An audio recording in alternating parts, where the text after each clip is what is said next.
Pushpa movie real story కాకపోయినా same to same పుష్పలో అంటాడు ఇంకొకటి నిజంగా ఉన్నాడంటే మీరు నమ్ముతారా? తన్ని మన తెలంగాణ అలాగే ఆంధ్రప్రదేశ్ లో జూనియర్ వీరప్పన్ అని కూడా పిలిచేవారు. మన శేషాచలం కొండల్లో మాత్రమే దొరికే ఎర్రచందనాన్ని చైనా, హాంకాంగ్, సింగపూర్, దుబాయ్ కి పోలీసులు, ఫారెస్ట్ డిపార్ట్మెంట్ టాస్క్ ఫోర్స్ కళ్ళు కప్పి వాటిని స్మగ్లింగ్ చేసి కొన్ని కోట్లు సంపాదించిన ఒక పుష్ప గురించి ఈ వీడియోలో చెప్పబోతున్నాను. సో ఈ వీడియో చాలా ఇంట్రెస్టింగ్ గా ఉండబోతుంది కాబట్టి స్కిప్ చేయకుండా ఎండ్ వరకు చూడండి. అలాగే ఈ వీడియోకి ఒక లైక్ చేసి మా కంటెంట్ నచ్చితే ఛానల్ ని సబ్స్క్రైబ్ చేసుకోండి. లేట్ చేయకుండా వీడియో అయితే స్టార్ట్ చేసేద్దాం.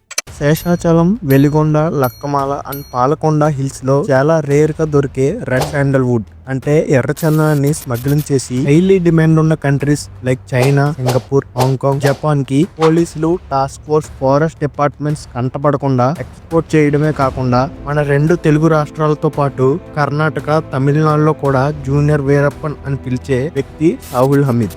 పుష్ప సినిమాలో అల్లు అర్జున్ ఎర్రచందనాన్ని పోలీసులు కంటపడకుండా ఎలాగైతే ఎక్స్పోర్ట్ చేసేవాడో వాటికి ఏమాత్రం తగ్గకుండా రియల్ గా పుష్ప సినిమాని చూపించేవాడు సాహుల్ హమీద్. సాహుల్ హమీద్ 1960 సెప్టెంబర్ 17న తమిళనాడులో రామనంతపురం డిస్ట్రిక్ట్ లో ఉన్న అభిరామం అనే విలేజ్ లో పుట్టాడు. సాహుల్ హమీద్ చిన్నతనమంతా ఆ విలేజ్ లోనే గడిచిపోయింది. ఆ తర్వాత సాహుల్ హమీద్ చెన్నైలో పోర్ట్ కి దగ్గరగా ఫిషర్మెన్స్ ఎక్కువగా ఉండే కశ్మీర్ అనే ఊరికి షిఫ్ట్ అయ్యాడు. ఇక్కడ సాహుల్ హమీద్ ఏం చేసేవాడంటే అక్కడ ఉండే హ్యాండ్ కర్చీఫ్ కంపెనీ అలాగే ఫ్లవర్ షాప్ లో డైలీ లేబర్ గా వర్క్ చేసేవాడు. ఇలా కొంతకాలం చేసిన తర్వాత సాహుల్ హమీద్ సిగరెట్స్ ని స్మగ్లింగ్ చేయడం స్టార్ట్ చేశాడు. ఇండోనేషియా అలాగే సింగపూర్ నుంచి సిగరెట్స్ ని చెన్నై పోర్ట్ ద్వారా ఇండియాకి స్మగుల్ చేసేవాడు. ఇలా చేస్తుండగా సాహుల్ హమీద్ కి చైనా, హాంకాంగ్, సింగపూర్ లో ఎర్రచందనానికి ఉన్న డిమాండ్ గమనించాడు. దీంతో సిగరెట్స్ ని స్మగ్లింగ్ చేయడం మానేసి ఎర్రచందనాన్ని స్మగ్లింగ్ చేయడం స్టార్ట్ చేశాడు. సాహుల్ హమీద్ చెన్నై పోర్ట్ ద్వారా ఎర్రచందనాన్ని దుబాయ్, సింగపూర్, మలేషియా,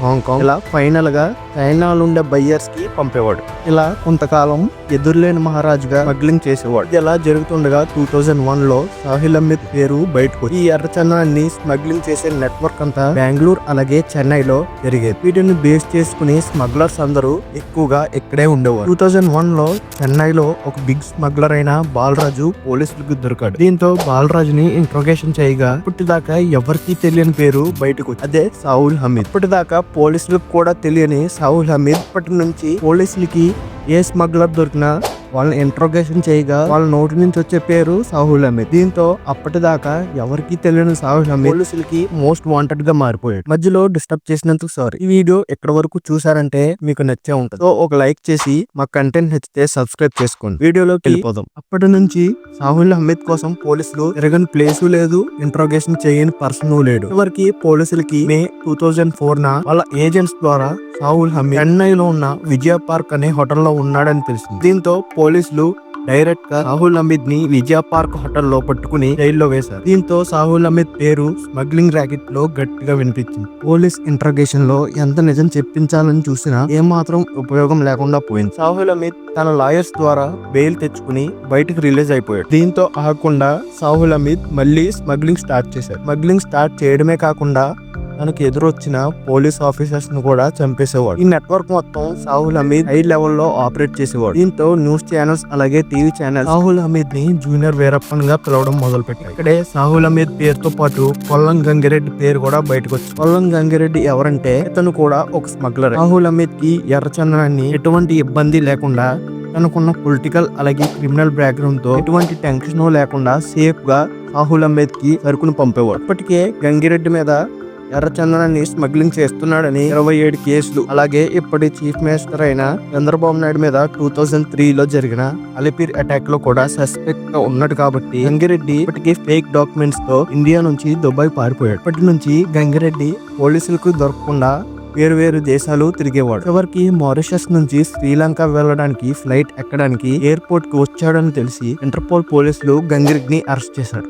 దీంతో సాహుల్ హమీద్ కి క్లోజ్ గా ఉన్న అసోసియేట్స్ అలాగే స్మగ్లర్స్ ఒకరి తర్వాత ఒకరు దొరకడంతో సాహుల్ హమీద్ తన ఫ్యామిలీతో దుబాయ్ వెళ్ళిపోయాడు. సాహుల్ హమీద్ దుబాయ్ లో ఉన్నాడని తెలిసినా కూడా స్టేట్ పోలీసులు, ఇంటర్పోల్ పోలీసులు కూడా ఏమీ చేయలేని పరిస్థితి. ఎందుకంటే దుబాయ్ లో అతని మీద ఒక కేసు కూడా లేదు కాబట్టి. సాహుల్ అహ్మద్ మాత్రం దుబాయ్ లో తన ఫ్యామిలీతో లగ్జరీ లైఫ్ ఎంజాయ్ చేస్తున్నాడు. తన కొడుకు పెళ్లికి ఇండియా నుంచి టాప్ బిజినెస్ మ్యాన్స్ అలాగే స్మగ్లర్స్ ని పిలిచి పార్టీ కూడా అంటే సాహుల్ అహ్మద్ ఎంత సంపాదించి ఉంటాడో అలాగే ఎంత లగ్జరీ లైఫ్ లీడ్ చేస్తున్నాడు అనే దాన్ని మీరే అర్థం చేసుకోండి. కానీ ఆగస్ట్ 2015 సాహుల్ అహ్మద్ కి ఒక బ్లాక్ డే అని చెప్పాలి. సాహుల్ అహ్మద్ కోసం పోలీసులు ఇన్ఫర్మేషన్ గ్యాదర్ చేస్తుండగా సాహుల్ అహ్మద్ కొడుకు అజారుద్దీన్ పేరు బయటకు వచ్చింది. అలాగే అజారుద్దీన్ పైన క్రిమినల్ కేసెస్ ఉన్నాయని కూడా తెలిసింది. దీంతో పోలీసులు అజారుద్దీన్ ని వెతకడం మొదలు పెట్టారు. ఇది ఎలాగుండగా అజారుద్దీన్ తన పెళ్లైన కొన్ని రోజుల తర్వాత ఇండియాలో ఉన్న తన కంపెనీ చూసుకోవడానికి వస్తున్నాడని ఇండియన్ పోలీసులకి సమాచారం అందింది. అజారుద్దీన్ కు మాత్రం ఇండియన్ పోలీసులు తన గురించి వెయిట్ చేస్తున్నారని మాత్రం తెలియదు. అజారుద్దీన్ ముంబై ఎయిర్పోర్ట్ లో దిగి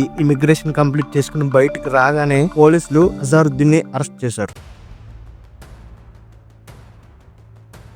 దీంతో సాహుల్ అహ్మద్ అలాగే అతని కొడుకు అజారుద్దీన్ షాక్ అయిపోయారు. దీంతో సాహుల్ అహ్మద్ తన కొడుకు కోసం తనపై ఉన్న 37 కేసుల కారణంగా పోలీసులకి లొంగిపోతాను అని నా కొడుకును వదిలేయండి అప్పటి హయ్యర్ పోలీస్ ఆఫీసర్స్ కి కాల్ చేశాడంట. కానీ సాహుల్ అహ్మద్ కి ఉన్న ఇన్ఫ్లుయెన్స్ తో అతని కొడుకుని బయటకు తీసుకొచ్చాడు. అతని కొడుకు అయితే బెయిల్ వచ్చింది కానీ సాహుల్ అహ్మద్ ని మాత్రం ఇండియా తీసుకురాలేకపోయాడు. సాహుల్ అహ్మద్ కోసం ఇండియాలో తన కోసం పనిచేసే లాయర్స్ ఉన్నారు.